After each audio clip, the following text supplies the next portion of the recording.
फेरबदल की अटकलों के बीच मोदी कैबिनेट की हो रही बैठक को बेहद अहम माना जा रहा है। राजनीतिक हलकों में चर्चा है कि इस बैठक में सरकार के मौजूदा कामकाज की समीक्षा के साथ साथ कुछ बड़े राजनीतिक संकेत भी देखने को मिल सकते हैं, खासकर ऐसे समय में जब आने वाले महीनों में संगठन और सरकार दोनों स्तर पर बदलाव की संभावनाएं जताई जा रही हैं। सूत्रों के मुताबिक कैबिनेट बैठक में नीतिगत फैसलों के अलावा कुछ राजनीतिक संतुलन से जुड़े मुद्दों पर भी चर्चा हो सकती है। माना जा रहा है कि सरकार विभिन्न राज्यों में सहयोगी दलों और राजनीतिक समीकरणों को ध्यान में रखते हुए कुछ रणनीतिक निर्णय ले सकती है। राजनीतिक गलियारों में यह भी चर्चा तेज है कि कुछ बागी सांसदों, खासतौर पर टीएमसी और शिवसेना यूबीटी के बागियों को मंत्रिमंडल में जगह देने पर भी विचार किया जा सकता है।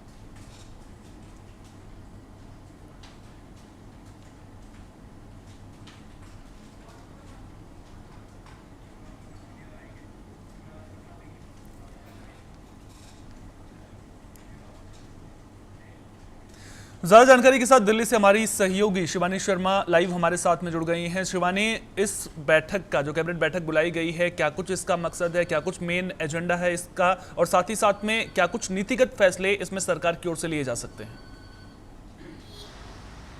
देखिए सोहन, मैं आपको बता दूं कि पीएम मोदी केंद्रीय कैबिनेट की बैठक लगातार करते आए हैं। अभी पिछले दिनों भी जब उन्होंने किया था तो इस पर परियोजनाओं को लेकर मंत्रिमंडल के जो मंत्रालय हैं उसमें जो कार्य योजना है उसको लेकर तमाम लेकर चर्चा हुई थी। इस बार भी लेकर इसी मुद्दे पर चर्चा हुई, परियोजनाओं को लेकर, देश के बुनियादी ढांचों को लेकर, साथ ही दो रेल परियोजनाओं जो विशेष रूप से दो रेल परियोजनाएं हैं उसको लेकर विशेष रूप से चर्चा हुई, ताकि लोगों को जो है वो सुगम यात्रा मिले, सुविधाएं मिले, जहाँ भीड़ भाड़ का जो इलाका है वो थोड़ा सा स्थिति उनके लिए परिवर्तन हो। साथ ही जो राज्य में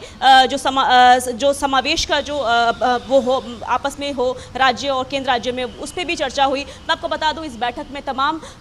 ये राज्य के केंद्र मंत्री मौजूद रहे हैं, ये मुख्यमंत्री मौजूद रहे हैं और नितिन नवीन भी जी मौजूद रहे हैं। तो इसको लेकर ये तमाम चर्चाएं हुई। मैं आपको ये बता दूं कि अभी लगातार अटकलें लगाई जा रही हैं कि पीएम मोदी के मंत्रिमंडल में लगातार मंत्री के फेरबदल हो सकते हैं, लगातार नए चेहरे भी आ सकते हैं। तो इस पर भी चर्चा हुई। और अभी मैं बता दूं आपको सोहन कि इस पर हालांकि कोई भी आधिकारिक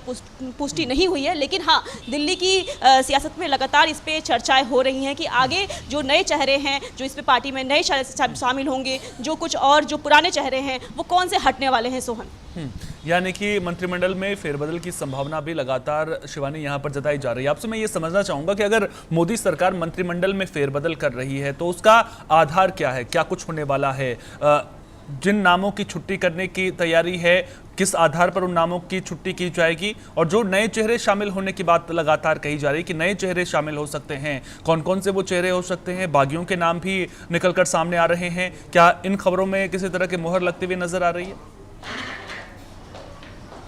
देखिए सोहन, मैं आपको बता दूं जिस तरीके से लगातार शिवसेना, यूबीटी और टीएमसी में लगातार बगावत चल रही थी, सिलसिला जारी रहा, जहां से वहां के उनके जो बागी विधायक थे वो उन्होंने अपना रुख आसार किया। वहीं पर मैं भी कह दूं कि आप टीएमसी गुट के जो भी हैं वो भी इसमें शामिल होने की संभावना है, लेकिन अभी फिलहाल कोई आधिकारिक पुष्टि नहीं है कि कौन शामिल हो सकता है। मैं आपको ये बता दूं केंद्रीय मंत्री रवनीत सिंह बिट्टू जो केंद्रीय रेल राज्य मंत्री हैं, उनका जो राज्यसभा कार्यकाल है वो फिलहाल समाप्त हो गया है। तो फिलहाल उनके मंत्री पद पर रहने पे भी एक बड़ा सवाल उठ रहा है सोहन। तो ये भी हो सकता है कि उनका जो है वो भी कार्यकाल समाप्त हो चुका है, तो उनको ये अपना पद छोड़ना पड़े। लगातार मैं आपको बता दूं कि लगातार 2027 की विधानसभा चुनाव अभी बहुत नजदीक है, 5 राज्यों में चुनाव है, तो इसको लेकर पीएम मोदी ने पूरी तरीके से विशेष रूप से तैयारी कर ली है कि लगातार जो राज्य है उसमें विकास परियोजनाओं को लेकर और तमाम जो नए चेहरे हैं जो इस पार्टी को और संगठनात्मक मजबूती दे, तो उन चेहरों पर ज्यादा जोर दिया जा रहा है सोहन।